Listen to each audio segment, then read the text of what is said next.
बिस्मिल्लाहिर्रहमानिर्रहीम। अस्सलाम वालेकुम। मैं हूं मोहम्मद रियाज अंजम और आप देख रहे हैं रियाज अंजम ऑफिशियल यूट्यूब चैनल। बड़ा शोर था, बड़े इंकशाफात होने वाले थे, लेकिन ऐसा कुछ ना हो सका माँ सवाए शर्मिंदगी और पशेमानी की, और सहाफ़त को एक तरह से बदनाम करने के अलावा ये कोई प्रोग्राम नहीं था, ये कोई इंटरव्यू नहीं था। मैं सलीम साफ़ी की बात कर रहा हूँ, जो जरगा प्रोग्राम के नाम से जनाब तशरीफ़ लाते हैं और लोगों का वक्त ज़ाया करते हैं।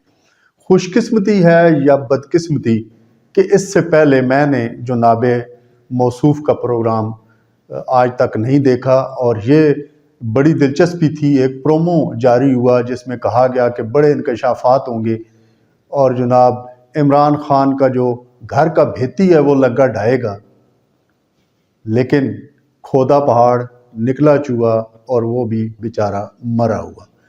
तो ये एक सतही किस्म का प्रोग्राम था। एक मतलब गली महल्ले का जो रिपोर्टर होता है ना, जिसको थोड़ा थोड़ा शौक चढ़ता है, वो प्रोग्राम करता है। ये इन हज़रत का प्रोग्राम इससे ज़्यादा कद आवर नहीं था। इन्होंने अपना भी वक्त ज़ाया किया, लोगों का भी वक्त ज़ाया किया, और जो वो रंग आमेज़ी होनी थी, जो मिसाला डलना था, वो इज्जत रखने वाले ज़ात जो है वो रब ताला की है, वो ऐसा कुछ ना हो सका।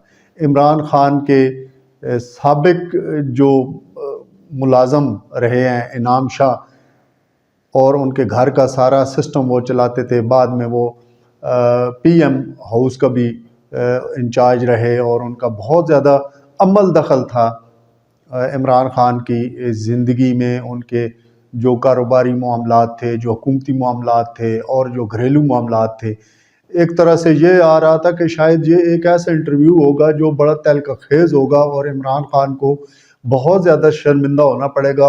इमरान खान और उनकी जो अहलिया हैं बुशरा बीबी, उनके बहुत सारे मामलात सामने आने की तवक्को थी, बल्कि कहा यह जा रहा था कि करतूत सामने आएंगे, लेकिन ऐसा कुछ नहीं हुआ।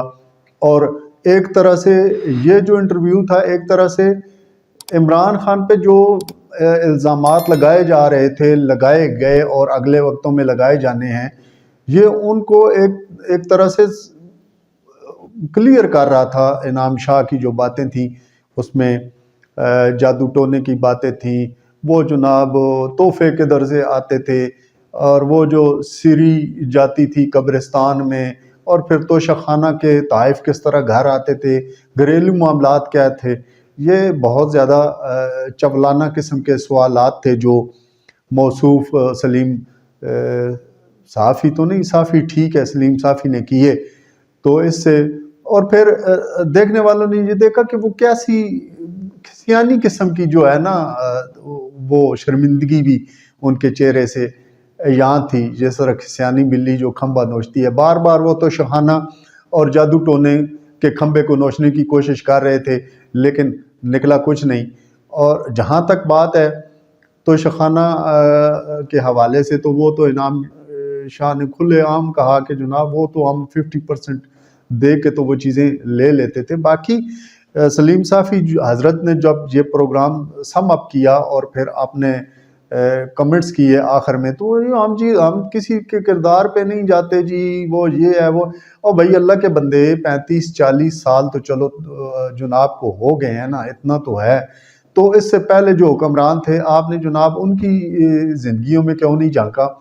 और फिर आप ये कह रहे हो कि एक हलफ होता है जी जिसकी वफादारी करनी होती है, और अगर बीवी साथ बैठ जाए, बीवी से मुशावरत की जाए, तो वो हलफ की पासदारी नहीं होती, बल्कि उस हलफ से बंदा जो है वो इनकारी हो जाता है।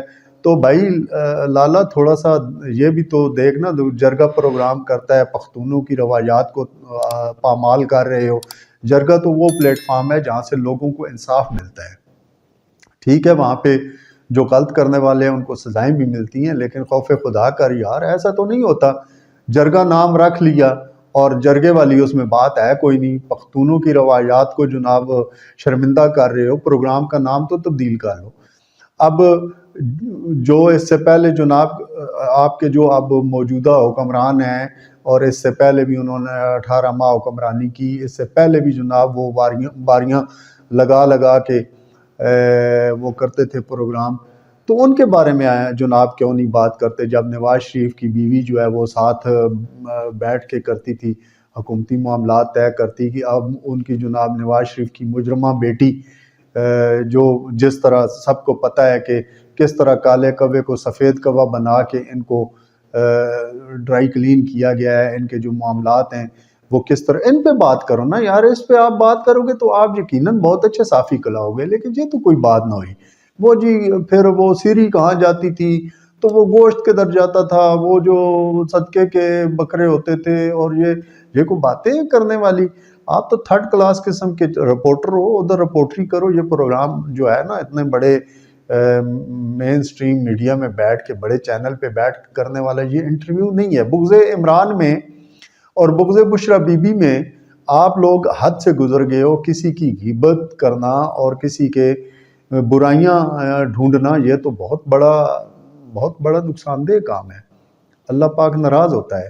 اور آپ جو آپ کو سکرپٹ دیا گیا ہے اس کے مطابق آپ نے جو پروگرام کیا اس میں تو سوائے ذلت اور خواری سے کچھ نہیں نکلا. تو یہ بڑے دکھ کی بات ہے. ہم بھی میڈیا پرسن ہیں اور ہمیں بھی پتہ ہوتا ہے کہ یہاں پہ کیا ہو رہا ہے، اور ویسے بھی سوشل میڈیا کا دور ہے. ہمیں کیا، اب تو گلی کا بچہ جو ہے وہ اس چیز کو سمجھتا ہے. وہ اگر کسی چینل پہ نہیں بیٹھا ہوا یا اس کے پاس اپروچ نہیں ہے، ابھی وہ وی لاگ وغیرہ نہیں کر سکتا، تو اس کا مطلب یہ نہیں ہے کہ اس کو سمجھ کوئی نہیں ہے. اس کو بہت زیادہ سمجھ ہے. اور یہ جو آپ لوگ 1 گھنٹہ رات کو لوگوں کا ضائع کرتے ہو نا، یہ عوام کو بہت اچھی طرح پتہ ہے. آپ لوگوں کی کریڈیبلٹی ختم ہو چکی ہے. اب انکشافات سے بھرپور اس قسم کا جناب پرومو جاری کر کے آپ پروگرام جو بھی کرو گے عوام ان کو بالکل نہیں دیکھے گی. کیوں کہ یہ بغض عمران میں آپ لوگ سارے اکٹھے ہوئے ہو، چاہے وہ جو بھی ہیں، جتنے بھی ہیں. جب وہ عمران خان نے کہا تھا کہ یہ سارے اکٹھے ہو جائیں گے، تو وہ صرف سیاسی ایلیمنٹ نہیں تھا کہ سب اکٹھے ہو جائیں گے.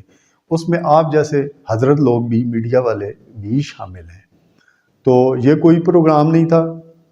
یہ چولانہ قسم کے، بکواسانہ قسم کے سوالات تھے. اور پھر آپ کی جو حالت تھی کیمرے پہ دیکھی جا سکتی ہے کہ شرمندگی کے علاوہ آپ کے پاس کچھ نہیں تھا.